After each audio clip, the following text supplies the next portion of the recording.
নমস্কার বন্ধুরা, আমি কাকুলি কিচেনে সবাইকে স্বাগত জানিয়ে আজকে তোমাদের কাছে নতুন রেসিপি নিয়ে চলে এসেছি। আজকে রেসিপি আসলে তোমাদের ভালো লাগবে। আজকে আমি তোমাদের বানিয়ে দেখাবো চন্দনা মাছের ঝাল বানিয়ে দেখাবো, নিশ্চয়ই ভালো লাগবে। তাহলে চলো শুরু করা যাক। দেখো এখানে আমি 4টে মাছ নিয়েছি। 4 পিস মাছ আমি ভালোভাবে কেটে পরিষ্কার করে ধুয়ে নিয়েছি। এর জন্য আমি একটা মশলা বানিয়ে নেব। আমি শিলনোড়ায় বেটে নেব। এখানে 1 চামচ মতো আমি কালো সরষে নিয়েছি, আর এখানে 1 চামচ সাদা সরষে, আর এখানে নিচে 1/2 চামচ মতো সাদা গোটা জিরে, আর এখানে নিয়েছি 5টা কাঁচা লঙ্কা।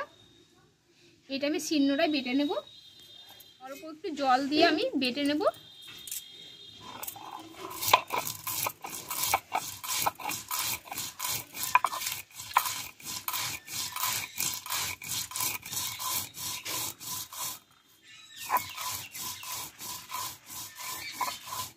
দেখো বন্ধুরা, বাটনাটা আমি বেটে নিলাম।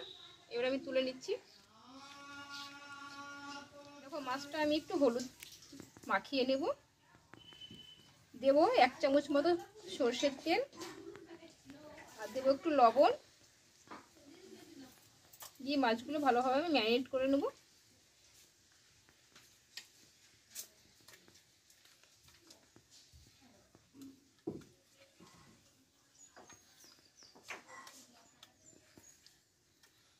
দেখো ভালোভাবে আমি ম্যারিনেট করে নিয়েছি। এবার চলো উনুনটা ধরিয়ে নেব। এই মাছটা আমি অল্প করে একটু হালকা করে ভেজে নেব আগে। তোমরা ইচ্ছে না করলেও ভাজতে পারো, আমি অল্প ভাজবো একটু। দেখো উনুনটা ধরিয়ে কড়াটা গরম করে নিয়েছি। এই কড়াইয়ে কিছুটা আমি সরষের তেল দিয়ে দেব।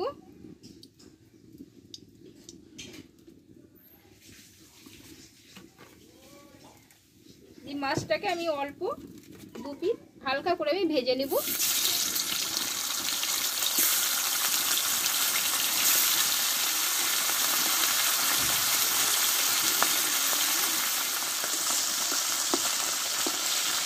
একদম অল্প ভাজবো আমি। আবারও মাছটাকে একটু উল্টিয়ে দেবো।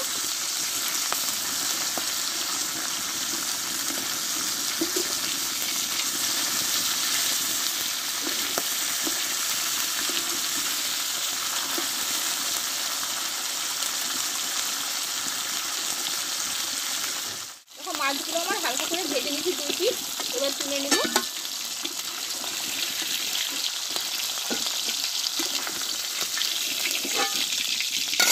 আর এক কিছু এটাও আমি একইভাবে ভেজে নেব। খুব অল্প করে ভেজে নেব আমি।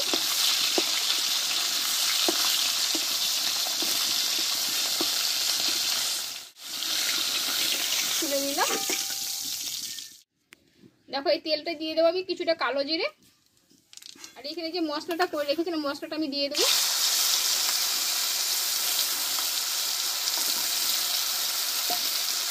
দেবো একটু হলুদ গুঁড়ো।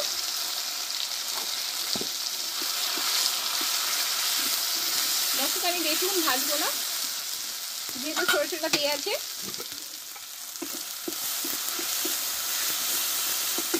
এবার জলটা দিয়ে দেবো আমি।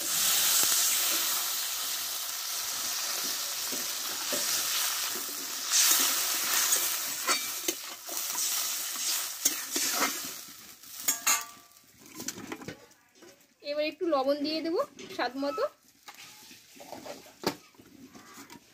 দিয়ে মাছগুলোকে আমি ঢেলে দেবো।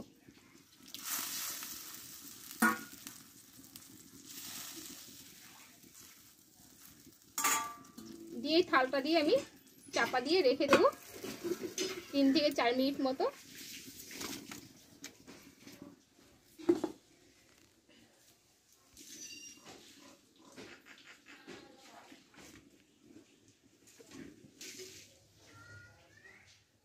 দেখো 2 মিনিট মতো আমি মাছটাকে ফুটিয়ে নিয়েছি। ঢাকনাটা আমি তুলে দেখবো কেমন আছে।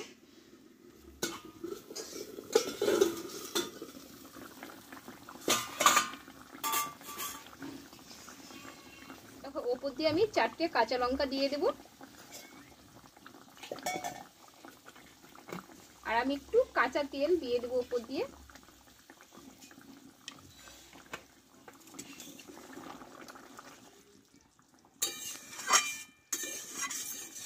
দিয়ে আবারও কিছুক্ষণ আমি রান্না করে নেব।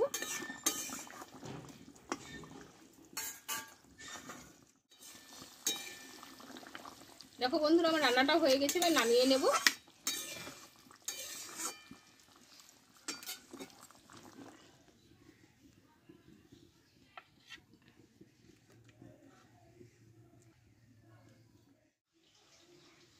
তাহলে বন্ধুরা মাছের রেসিপিটা হয়ে গেল।